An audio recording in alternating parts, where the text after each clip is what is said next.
Our top focus at this hour. Now, shuttle diplomacy at all levels to diffuse the growing hostility between Russia and the West over Ukraine conflict seems to be failing, even at the highest levels. US President Joe Biden and Russian President Vladimir Putin held a telephonic conversation for over an hour, but the talks between the two presidents failed to ease tensions.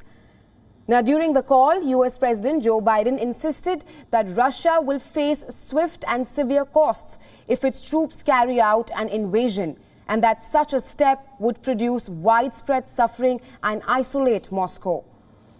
Washington says that the call between the two leaders has brought no major change in the Ukraine standoff.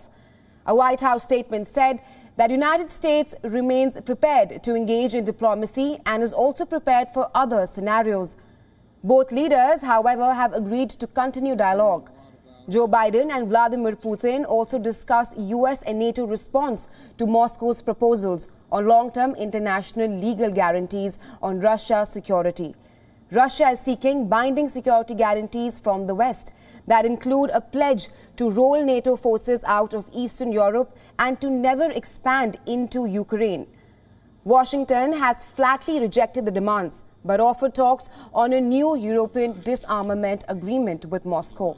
Kremlin said that the Russian president told his US counterpart that Washington has failed to take Russia's main concerns into account and that it had received no substantial answer on key issues.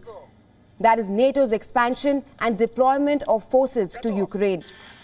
Now, a call between the two leaders came hours after the White House said that Russia could carry out an invasion into Ukraine any day now, even before the end of Beijing Winter Olympics.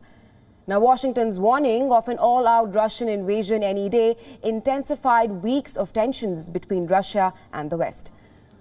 Now, following a frenzy of telephone diplomacy, Kremlin in a statement denounced Washington's statements, calling it peak hysteria.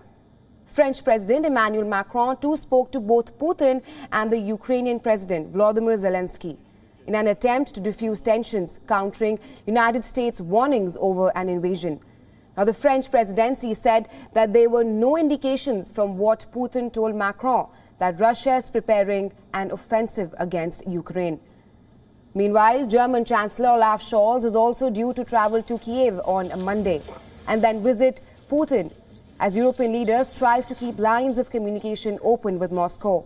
Scholz had earlier added his voice to European pledges to punish Russia with severe sanctions, targeting its financial and energy sector if it invades Ukraine.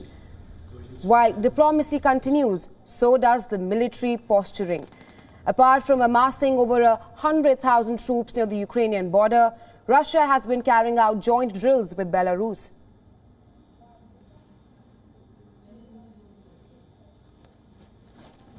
On Saturday, Russia launched its biggest naval drills in years across the Black Sea.